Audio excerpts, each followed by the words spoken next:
Eyvallah. Onu taşıyacağız.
It's fine.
Good evening. I'm Joe Nye, Dean of the Kennedy School, and it's my special pleasure this evening to welcome to the Kennedy School Valéry Giscard d'Estaing.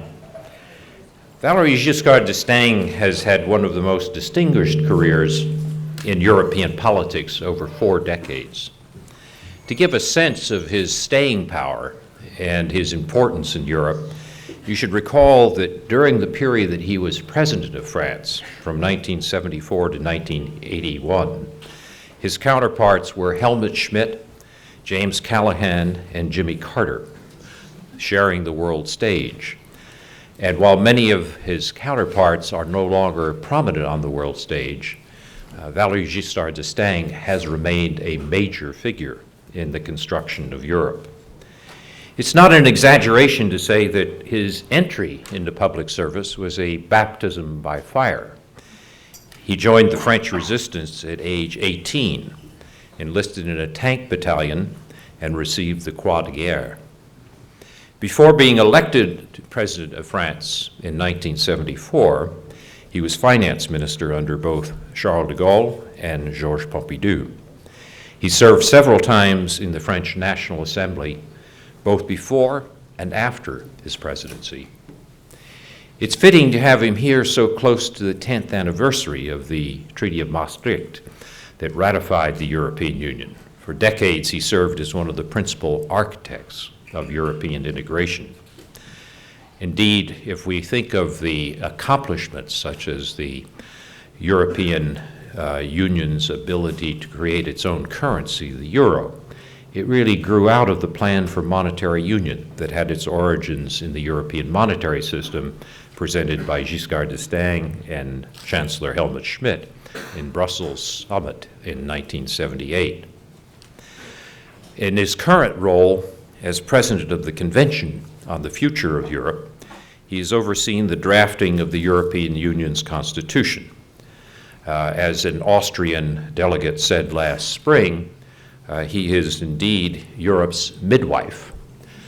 If one steps back and thinks about Europe today, and thinks of Europe 50 or 100 years ago, it is truly extraordinary what Europe has created. From a world in which you had 3 wars between Germany and France over 70 years, which thoroughly disrupted the rest of the world, to a world and a Europe where such a thing is totally unthinkable today, is truly a remarkable accomplishment. And to have played the role that he has played, both as president and today as head of the group that has written the European Constitution, Valéry Giscard d'Estaing has had a tremendous effect on Europe and indeed on world history. Thus, we're very grateful to him for coming and joining us this evening. Welcome, Mr. President.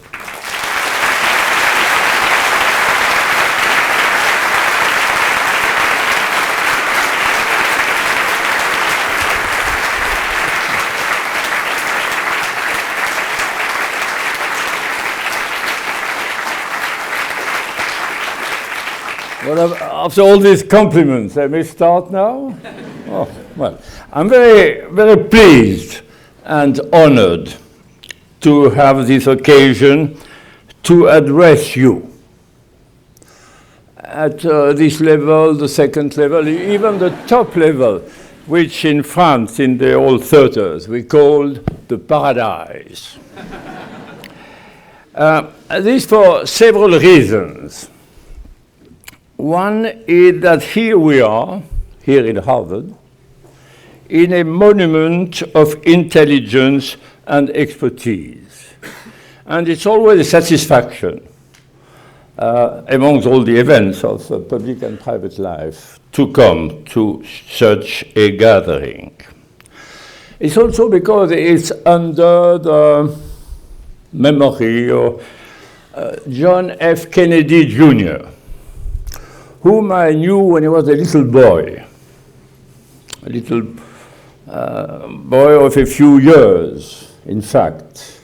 I saw him in the Oval Office with his father once, and he came to France and he visited some friend of us. And when I went to New York not long ago, not long before his accident, I went to see him at his office downtown. It is also an opportunity for exchanging information between the two shores of the Atlantic Ocean at a time when we exchange more recriminations than information.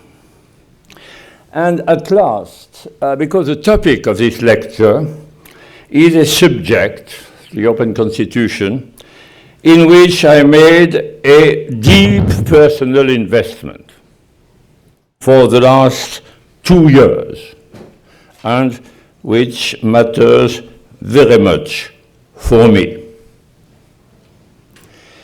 The comparison, because this is my subject, between the Philadelphia process, which created the American Constitution, and the European process, which led to this Constitution for Europe.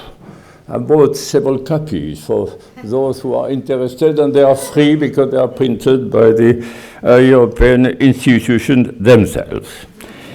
And I think that to look for a historical analogy can frequently be misleading.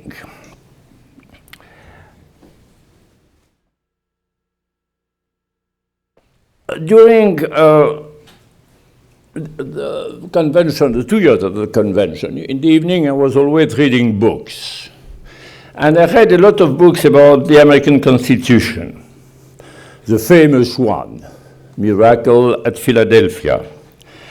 And I read the Founding Brothers, very curious description of the behavior of the people at the time.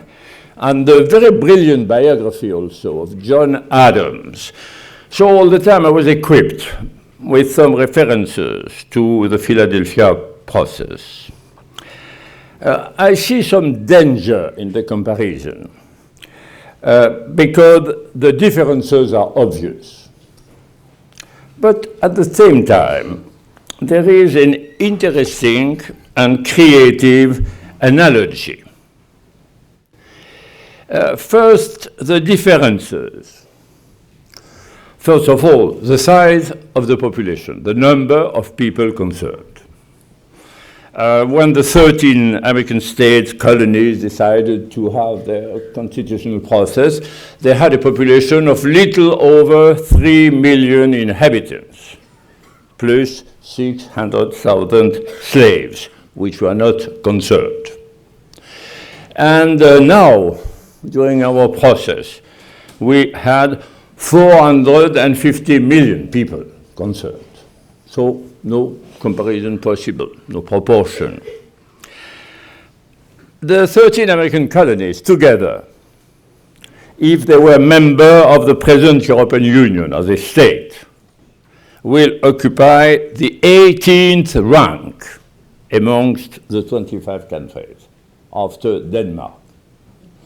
So you realize the dimension, the human dimension of the problem.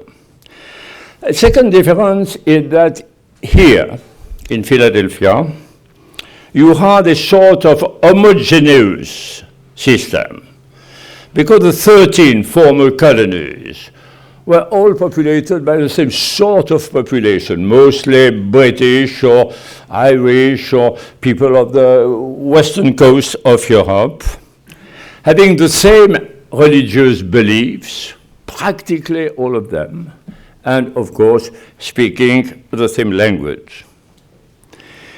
And if you take the 450 million Europeans, they speak 22 different languages.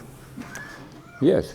They are attached to their national identity and culture, and they have very different historical experiences. So you see the difference. There was also a difference in their historical background, because when the people gathered in Philadelphia in May 1787, they had nothing above their head. Above them, there was nothing, because just 8 years ago they destroyed the link with the British Crown, which was for a few centuries the peak of the political structure there. And so it was a void to fulfill. If you take the case of Europe, it's the reverse.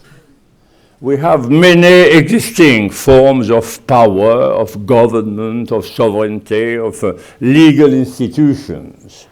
So it's not to create something into an empty space. It's to try to organize a very difficult and complicated system.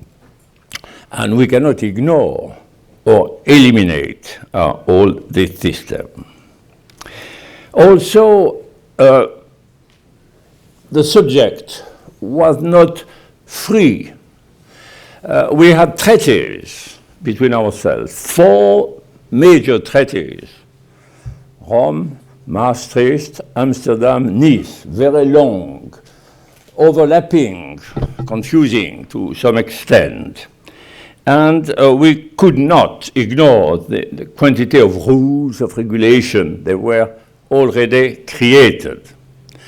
Though our work was not in a sort of easy, open field, it was in a crowded universe. And probably this is the reason for which the text of your Constitution, the Constitution of 1787, is much clearer, it's more elegant than ours. But ours, in turn, this one, is, I guess, I will say so, much better.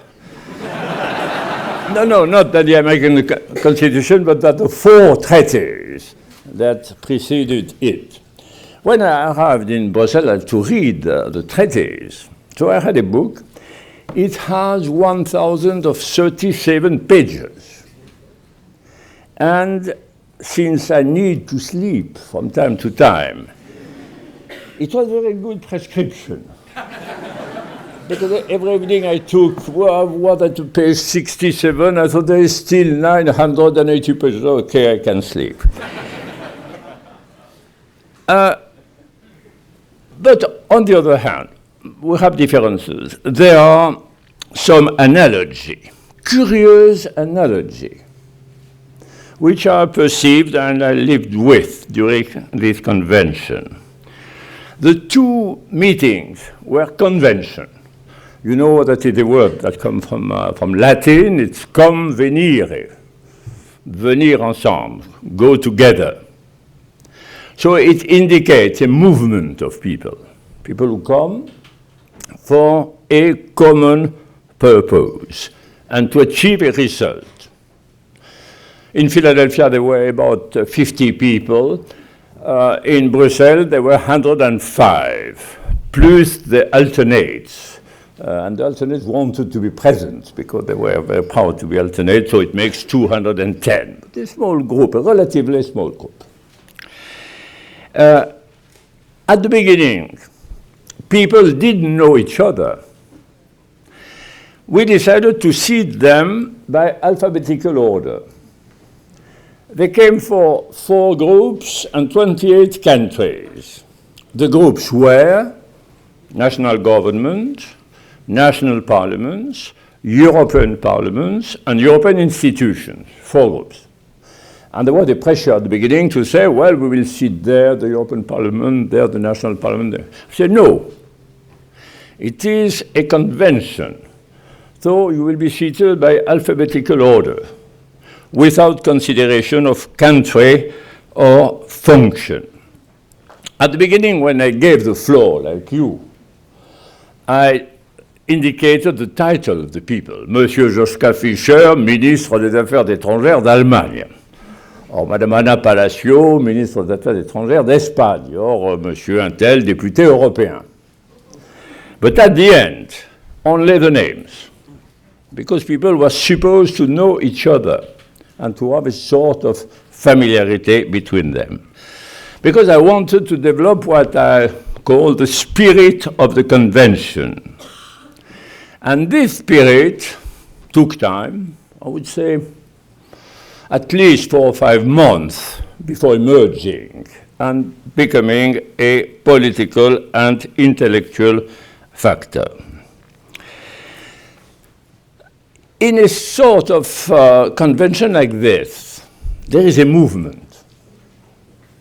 And this movement leads you far from the initial mandate. In Philadelphia, as you know here, the mandate was to improve the functioning of the Confederation. Not at all to create a constitution and a federal constitution. And from May to September, they changed. And they drafted a federal constitution. It was a little approximately the same thing for us. At the beginning, we have no mandate to propose a constitution. And for many people, it was 1/4 of the convention, they were against. For instance, the British people hate the word. They say, you have no constitution at home. Why to have a constitution in Europe?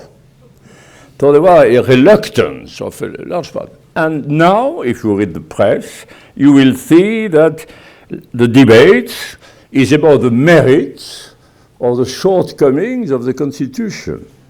So we move from a part in which there was not acceptance of the notion to a point in which the debate is about the quality of the subject. And in Philadelphia, the process has been similar, but shorter. They were less numerous. Probably the questions were at that time more simple. They evacuated the most difficult of the question of slavery trade, which was not addressed by the American Constitution.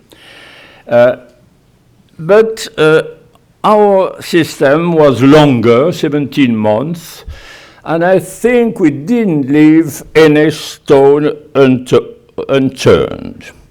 And so we have now a constitution in 3 parts.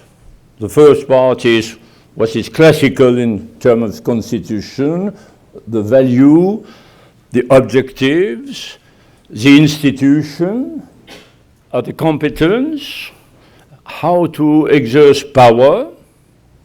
The second part is what we call the chart for fundamental rights of the citizens, which is a very sophisticated and interesting document with judicial value all over Europe, and which is by far the most protective chart that exists in the world today.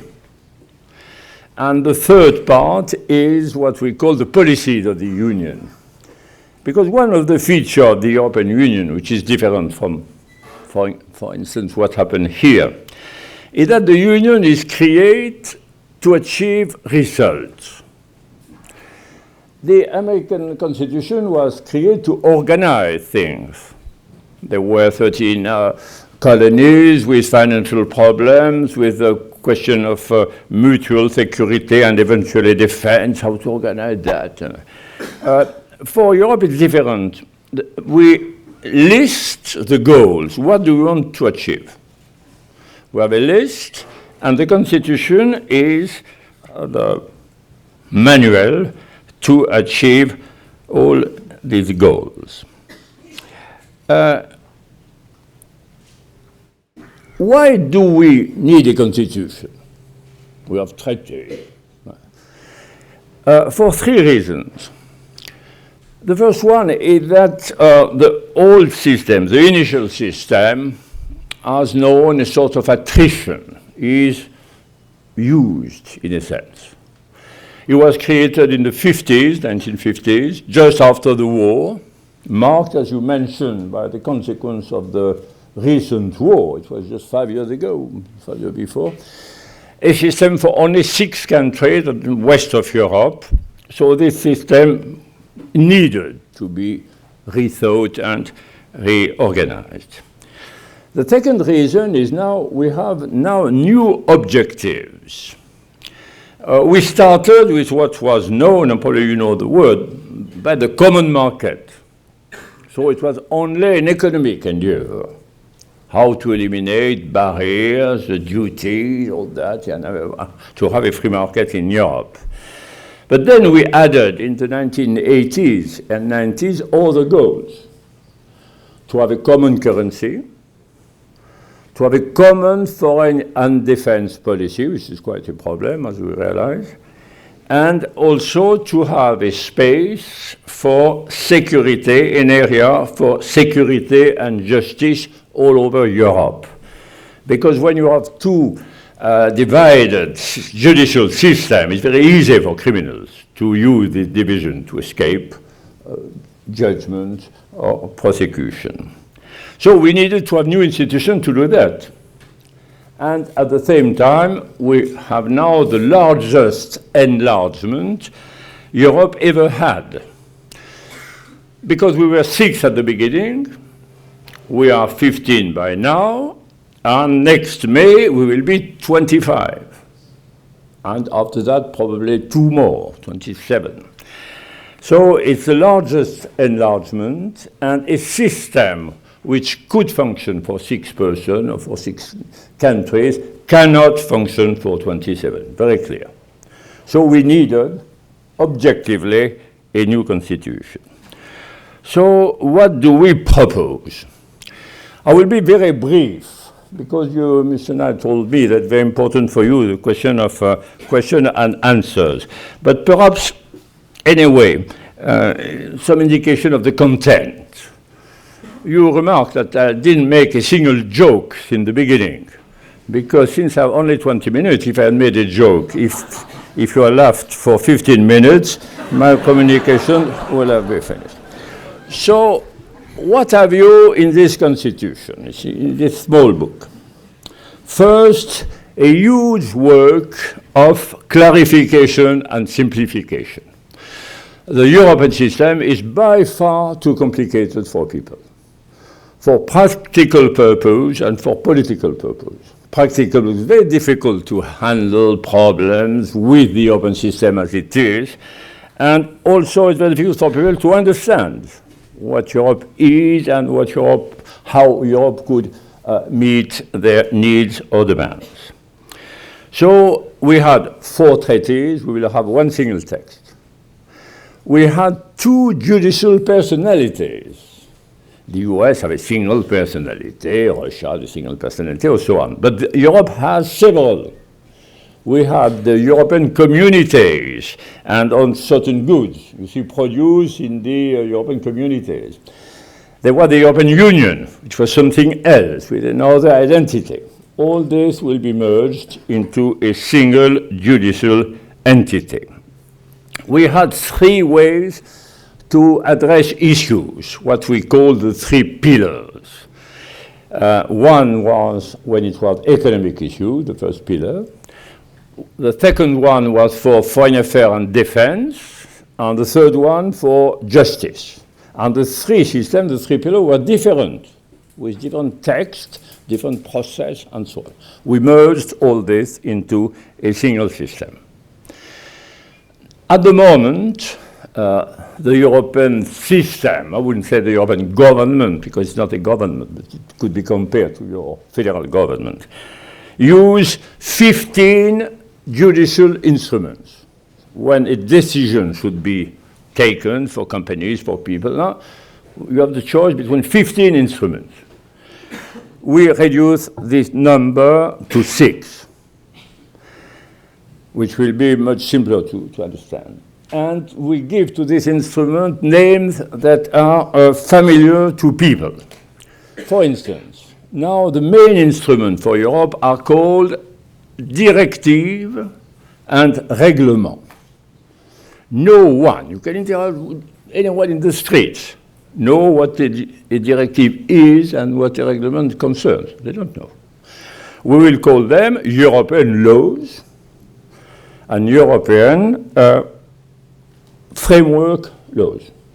The European laws will apply to everyone. The European framework laws will be adopted by the national parliament according to certain regulations. Our system cannot be as simplified as yours because we considered, after all our work, that the Union is in fact based on two elements and not on one element. When you take a classical democratic system, it's based on one population, one people who vote, who elect. In Europe, it's different. We are an association of citizens and of states. And we need both. If we decided to be only an association of citizens, then we will give the power to the majority principle and all that, and ignore the existence of the states. This will be refused by many members of the Union, but also will be negative, because we have behind us a long history of tradition, identity, culture, and so on. So we need to build a system which is original, which is a new one, based on two elements: union of the citizens, and then majority rule, and union of the states, and then protections of the rights of these states. I will stop in a few minutes, but I tell you also, we have settled the very difficult question of the delimitation of competences between the Union and the national states. It's a classical dispute. When you create a sort of federative system, it's the main question. If you look, for instance, at the Philadelphia debate, the question was, what will be handled by the future American government? What will remain in the hand of the states? And there was the famous dispute between the Virginian and the others who have other approaches for that. In our text, you have the list of the competences that will be exercised by the Union, and the list of all the others that will remain into the hands of the states. Just very few brief points to indicate the advances after the simplification, clarification, definition of competence. We will improve the existing system on three major points. One, we will have a president of the Union. We have a president now, but you ignore this president. And the Europeans ignore it as much as you, even perhaps peer. Huh? And I will not make a test, because it will be a shame for you and for Europe. We have a president, but he turns every 6 months. So, for instance, in the Iraqi events, you had one president. The Russian had one. We had 4. During the process of the constitution making, which is a difficult process, we need to know the reaction of government, of institution. We had 4 presidents: Spain, Denmark, Greece, and Italy. And no one looks beyond the end of his term. So we're living in a world which is limited to a sort of a 4-month horizon. We will have a president for 2 years and a half, which can have a second term, which will make 5 years. It will be elected by his colleagues at the first stage, but of course there will be an evolution, because at the end we must have a more democratic process. We will have a foreign secretary. This foreign secretary will be appointed by the Prime Minister of the Union. He will sit with them. He will chair the monthly meeting of the foreign secretaries of the Union, with permanent chairman, and it will have the role to express, to present, to justify the foreign policy of the Union, which will be at the beginning a rather difficult task, but after a certain time, probably this will be significantly improved. Another point which is important is the field of legitimacy, democratic legitimacy of the system. Legitimacy means the rights of the people. How to enhance the rights of the people. The way we have chosen was to enhance the rights of the parliament. There were other possible ways, but finally, the agreement was that. So we will have a system which will look like all the classical democratic system. That is, all the laws will be voted by the parliament. This parliament will be representative of the population by a proportional vote, and he will elect the president of the commission, the president of the body which is supposed to enforce the decisions of the union. This parliament will be too numerous, because it will be about 730 members. It's unavoidable at the present stage, because we have this enlargement. But probably with the time, this will be adjusted more closely to have a good legislative structure. No law, no decision could ever be taken in Europe without a majority vote of the parliament, which is quite a change. At the other end, you have the decision that is taken by the council, that is the meeting of the prime ministers and presidents. They vote. In fact, they vote rarely, but they will have to vote more frequently.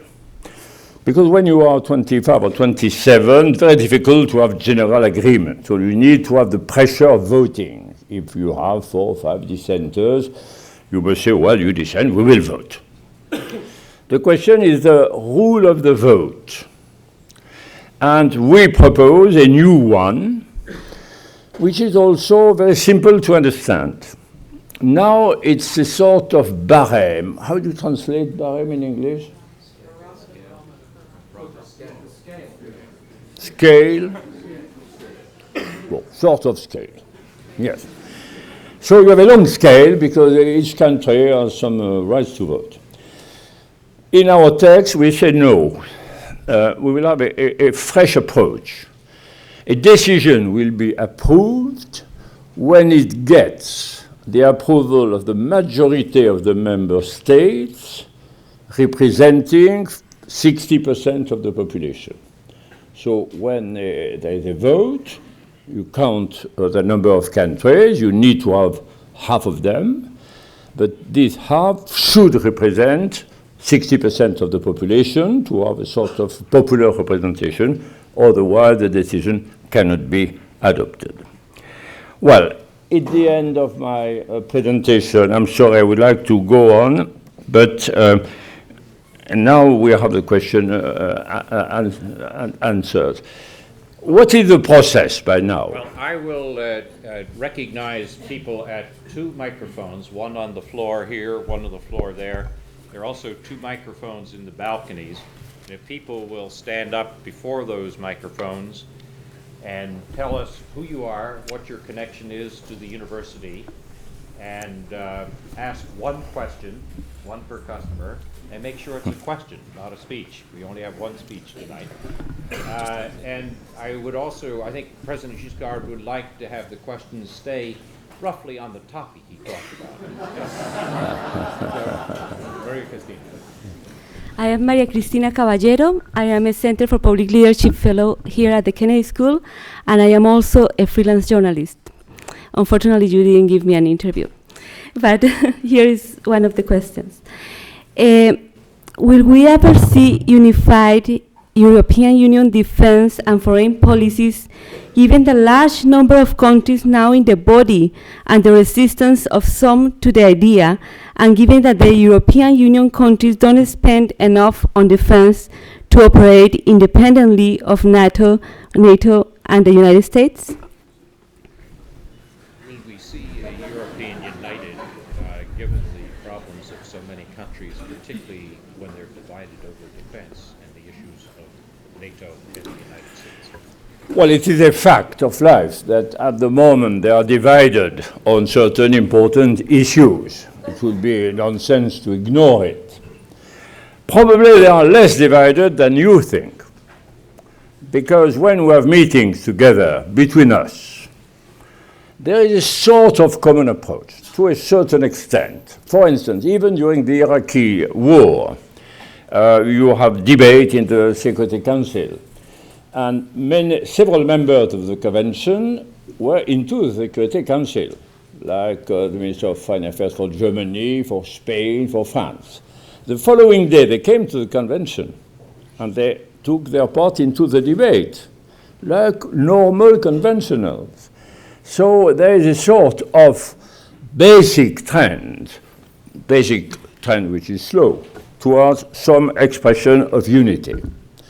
But in the meantime, and more for defense than for foreign policy, it's probably true that a certain group of countries will go ahead. In the Constitution, we have a provision for that. And we say that the countries who want to have a common approach for defense and security can create a special group with special rules, like we did for the Euro, to start a process of common European defense policy. And I imagine that's the way that will be practically followed. Thank you. Monsieur le Président, je suis votre carrière depuis longtemps et votre travail sur la Constitution donc pour 3 raisons. La première, je suis française. La deuxième, je suis européenne. Et la troisième, je suis la nièce de Christian Scrivener qui, comme vous le savez, travaille beaucoup avec vous sur l'Europe. Qui êtes-vous? Je suis une Française qui habite aux États-Unis. Who are you? Je suis Brigitte Harley de Nugent. Thank you. How can Europe function with the Polish government acting constantly like as a fifth column? Avec qui est la cinquième colonne? The fifth column. You know, in the convention,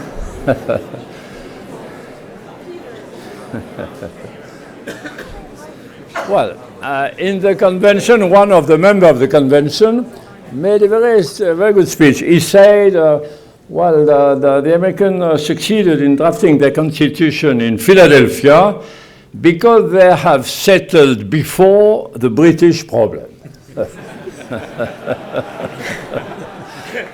Well, we won't do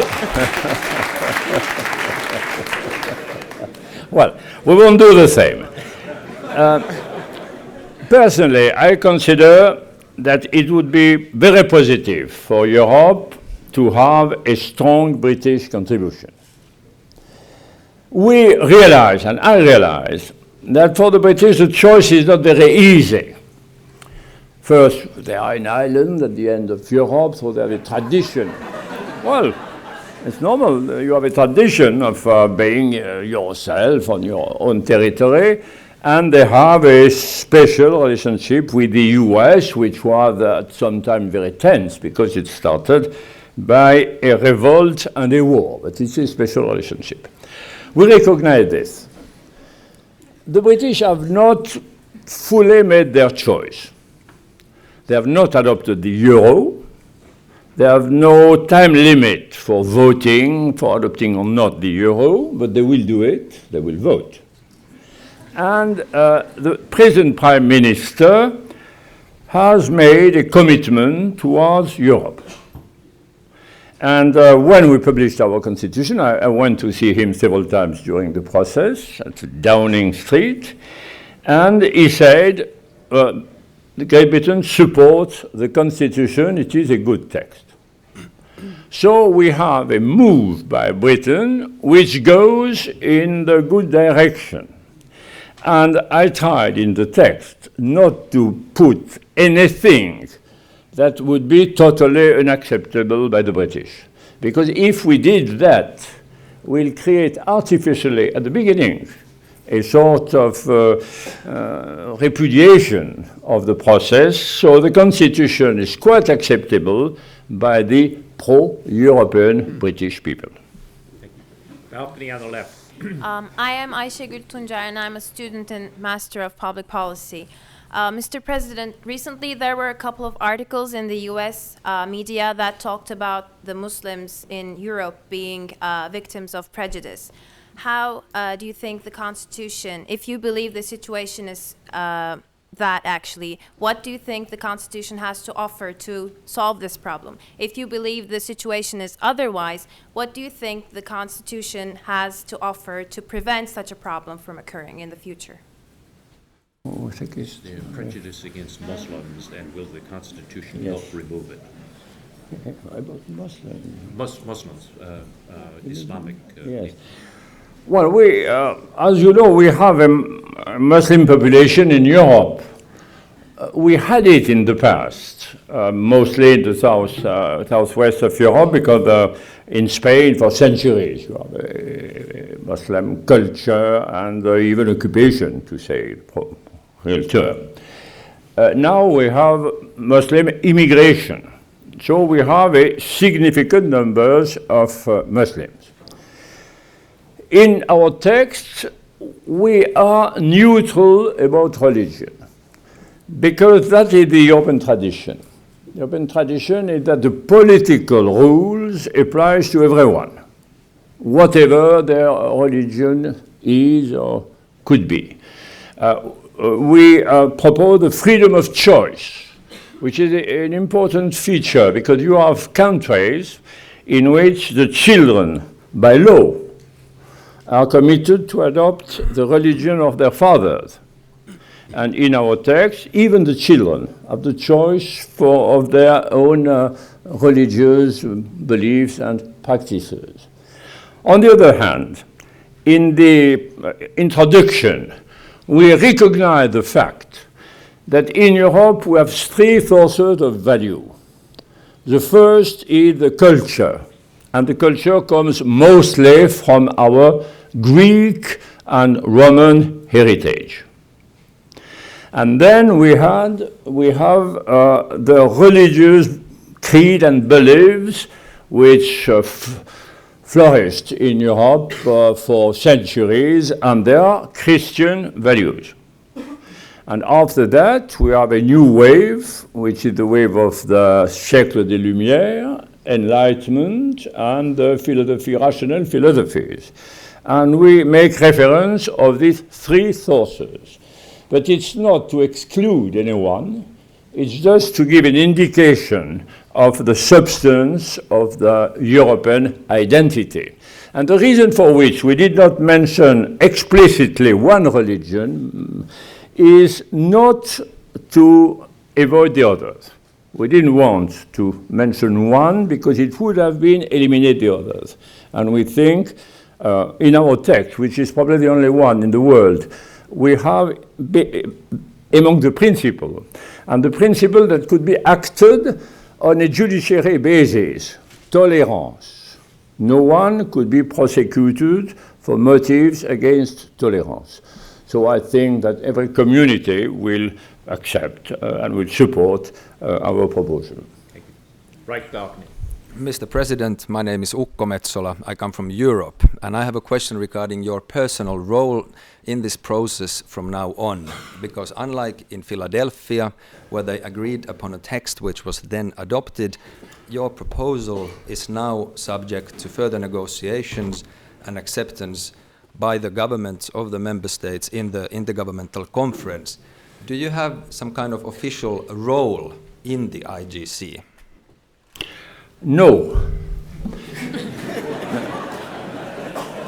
No, I remember one of the Kennedys, I will not tell you which one, told me once, you know, when you are interviewed, sometimes instead of doing long answers, you would say no.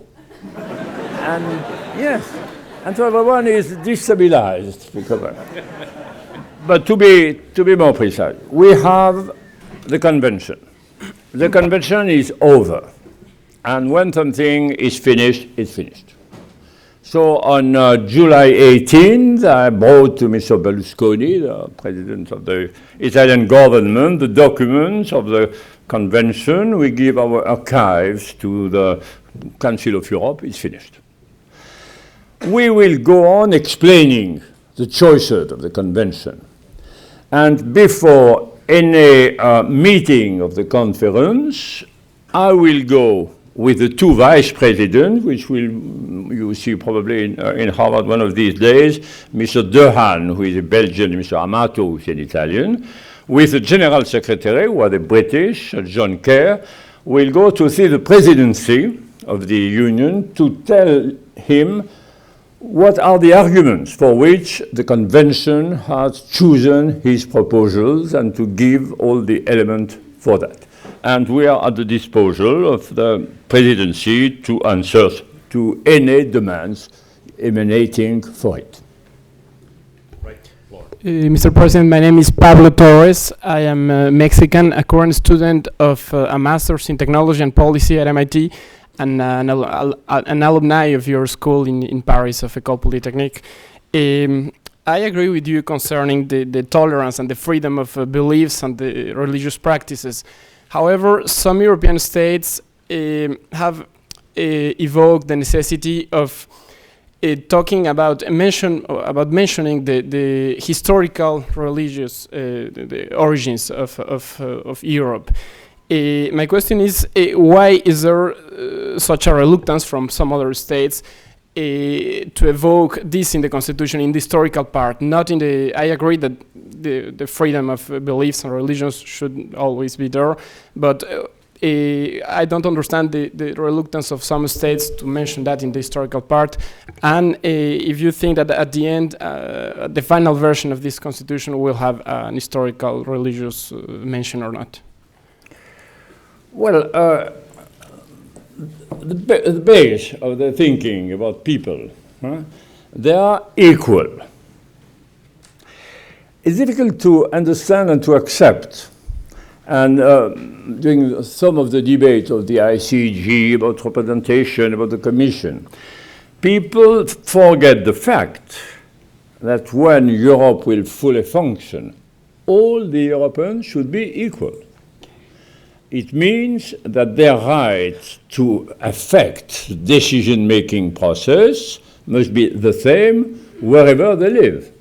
If they live in the biggest country, which is Germany, or in the smallest one, which is Luxembourg, or a middle-sized one, which is Belgium, Denmark, Sweden, and that, their rights must be the same one.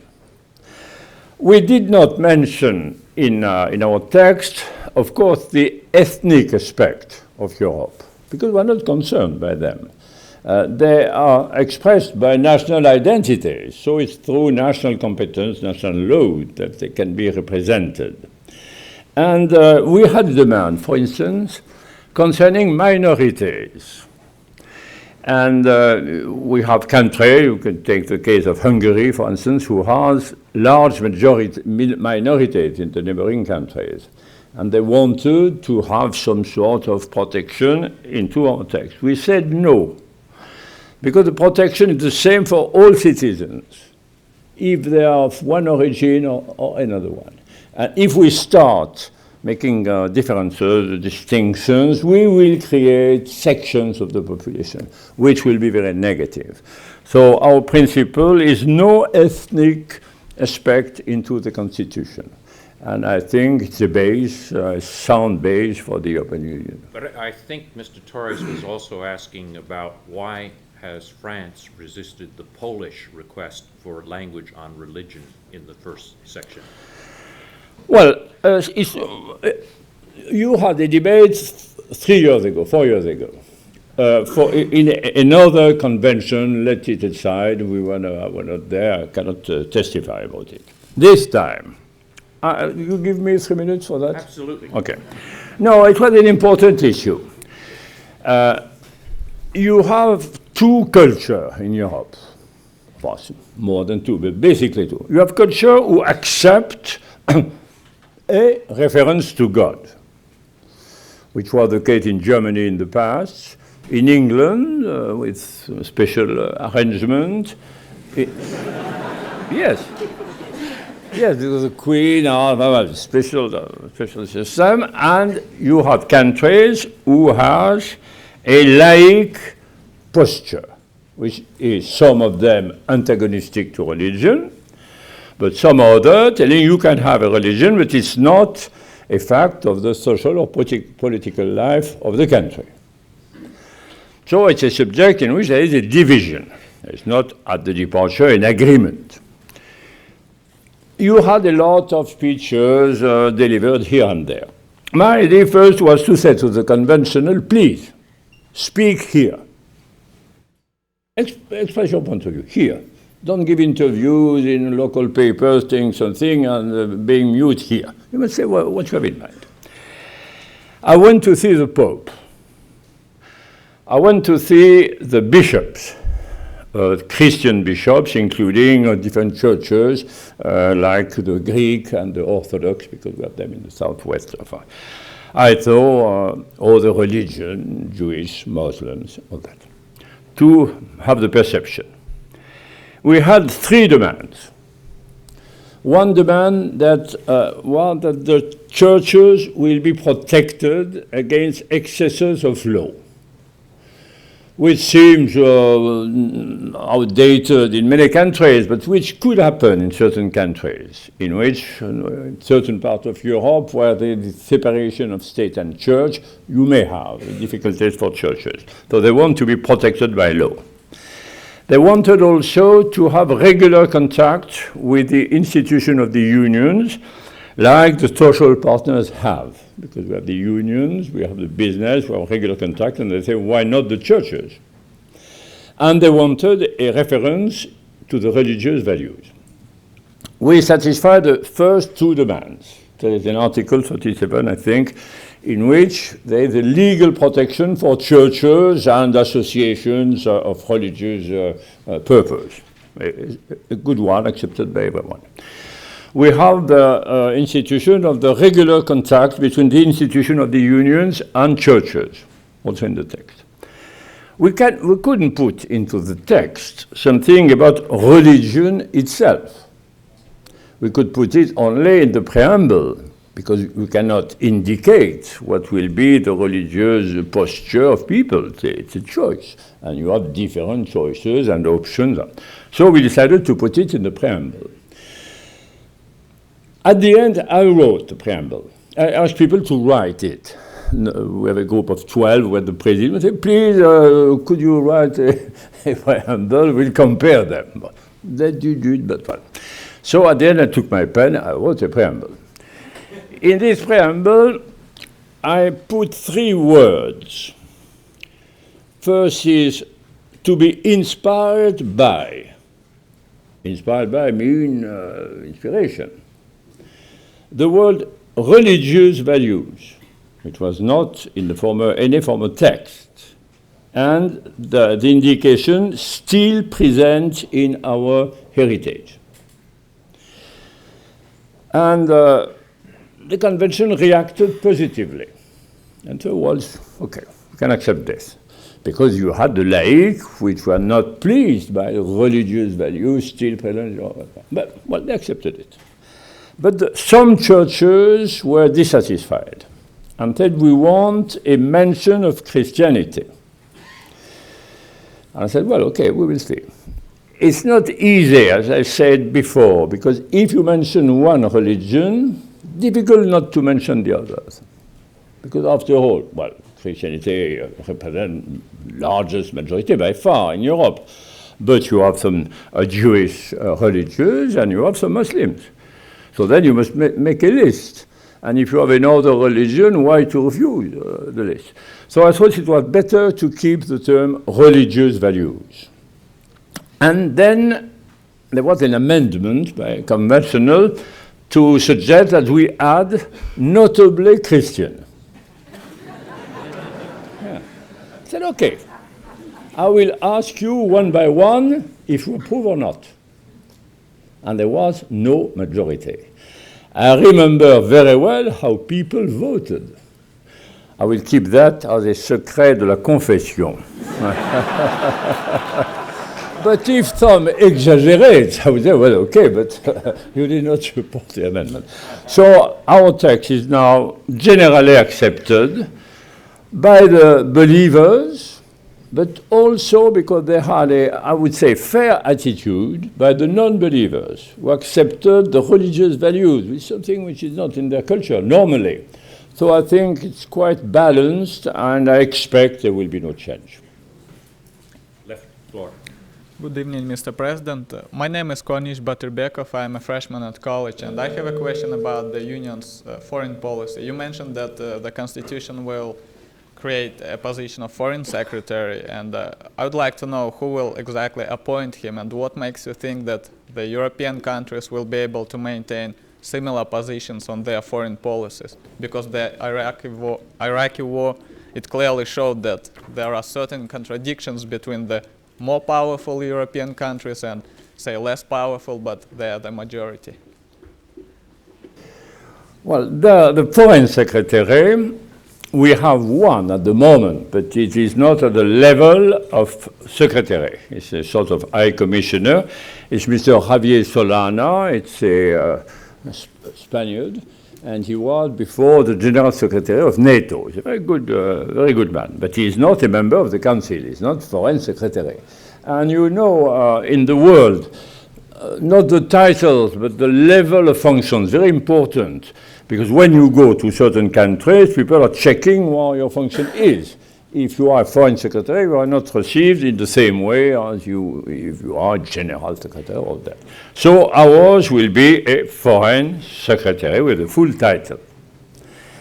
He will be appointed by the Council, voting at the qualified majority, c'est-à-dire a certain proportion of vote linked to the population, which is good sense. It's not absolutely proportional, but a sort of relationship. It will be appointed by them. He will be the only one entitled to express the European point of view. And the other will be asked to refrain for expressing their dissent. They will have a right to dissent. They can keep mute or silent, but they will not campaign against the position of the Foreign Secretary. At the beginning, he will be in a difficult position. It's true. But that will be his role.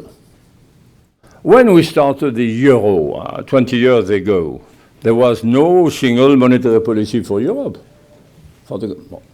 And every finance minister went to the IMF to express his own views on parité, rate of exchange and all that. And now we have a single position.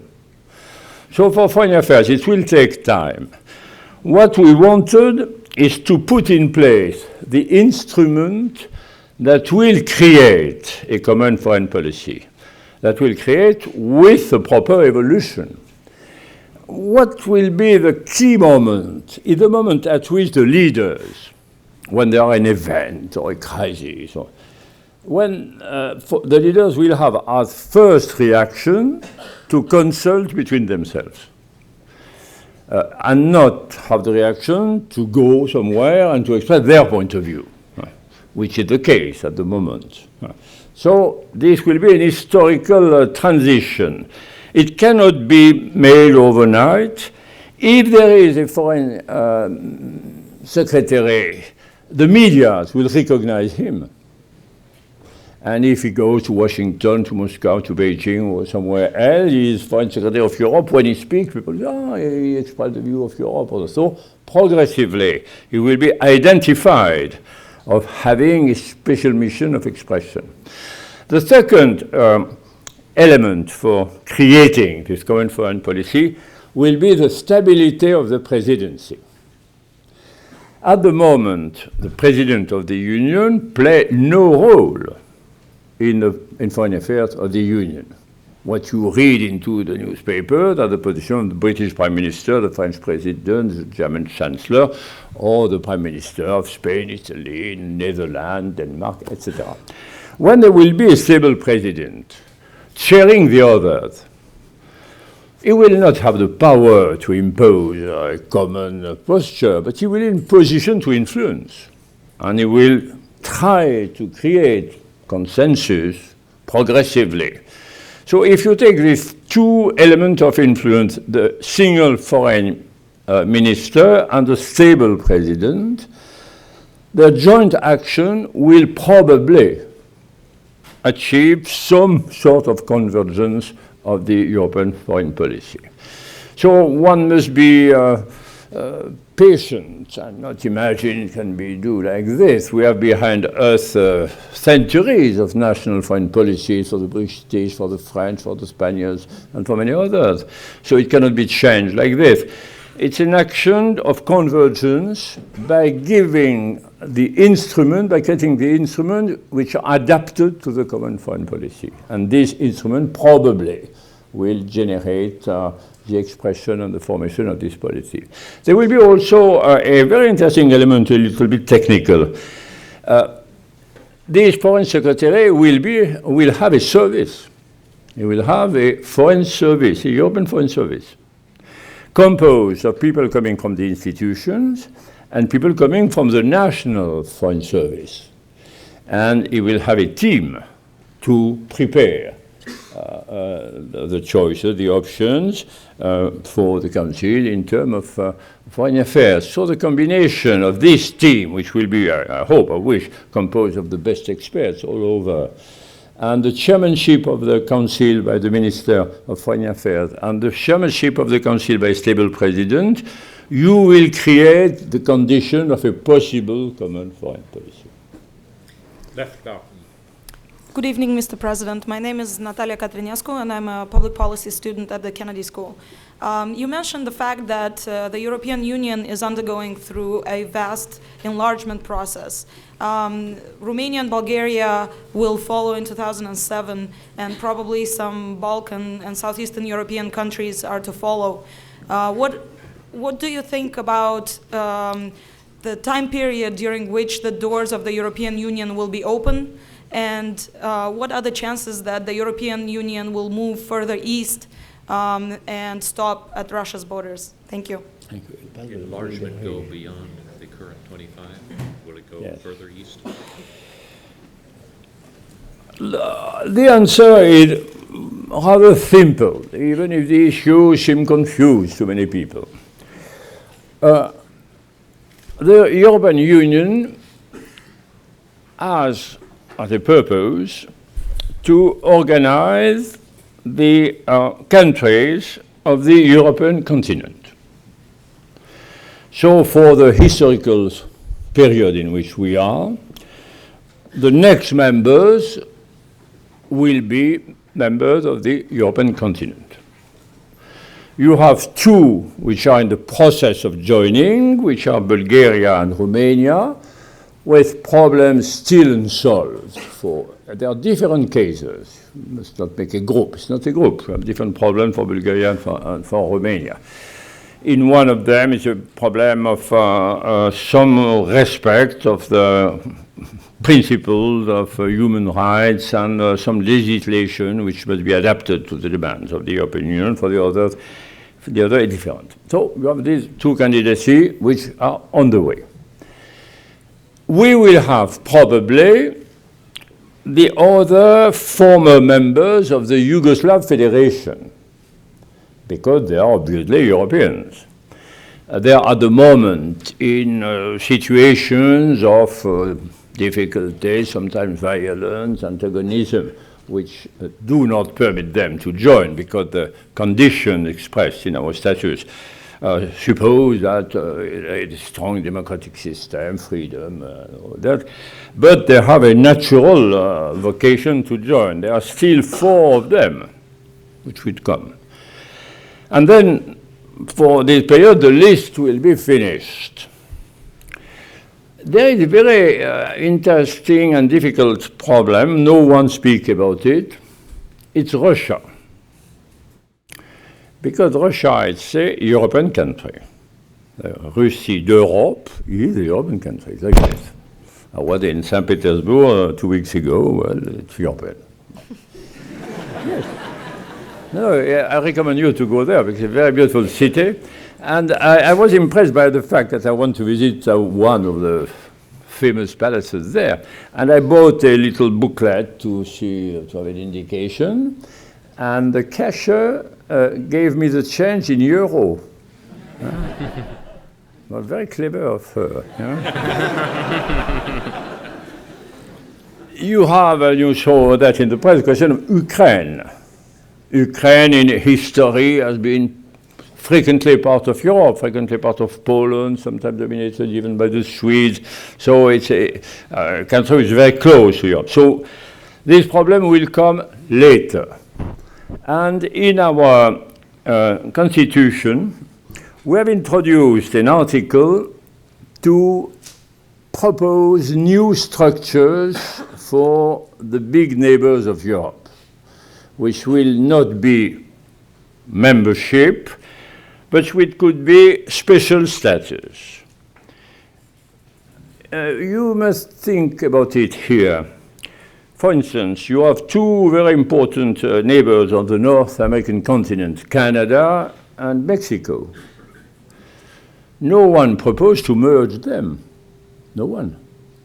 I received the President of Mexico a few months ago, Mr. Vicente Fox, during the convention, and I asked him the question, do you imagine that in certain decades, Mexico will be member of the United States? Never. So why to imagine only one simple solution, which is to be member or not member? You have a lot of other solutions. You can have special agreements, you can have free trade zone, you can have political coordination, you can have joint action, you can lots of systems. And my personal evaluation, it is in the Constitution, is that we must limit the European Union as it is on the way to the European states, that is located, it is in the text, on the European continent, but we must be very open to new and creative sort of arrangement with our numerous and important neighbors. How about Turkey? Last question will be in the balcony on the right. Thank you, Mr. President. My name is Ioli Christopoulou. I'm a student from Greece at the Fletcher School of Law and Diplomacy. During the first months of 2003, I was in Brussels following the European Convention on behalf of WWF, the environmental organization.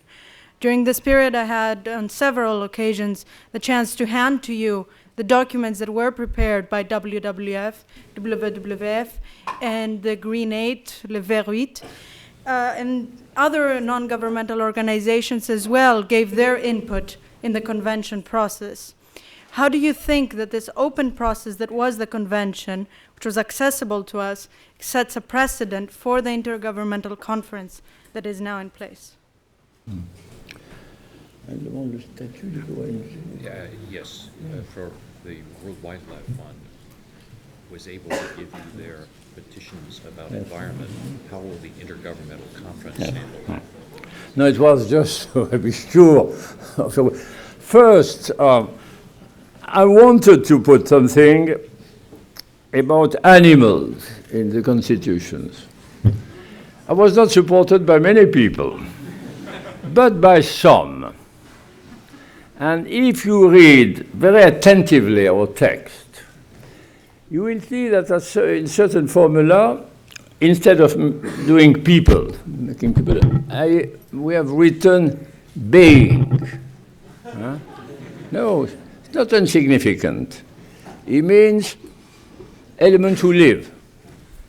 Because some rights should be linked to life and not only to human life. And we do this. We had a very open convention. Since you interrupted me before my end, I couldn't quote the fact that we listened to 1,636 speeches. We published 35,000 documents on the net. And all these were absolutely open. And we had sessions with the ONG, where they express themselves, the complications, difficulty, that they are numerous and how to give the floor to each of them in a fair way. We looked for a solution for that. But we did.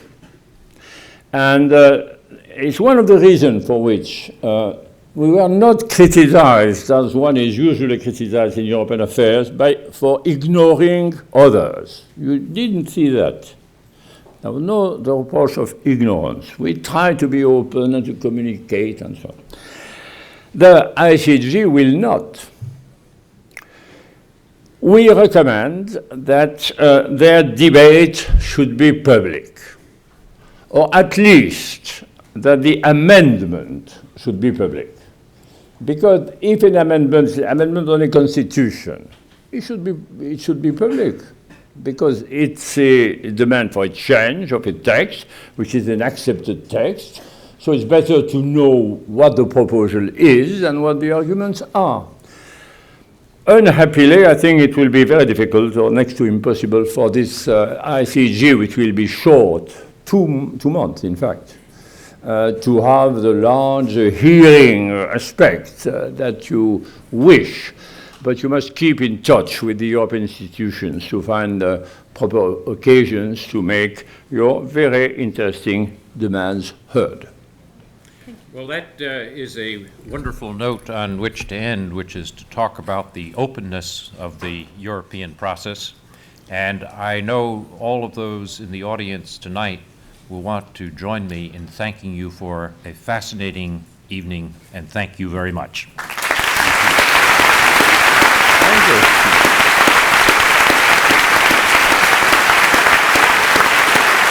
Thank you. Thank you. If you have an extra copy, I love it. But with your signature. All right, goodbye.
Any of the constitutions he was referring to? Yeah, a couple of people have asked me for them. Let me see if I can find them. I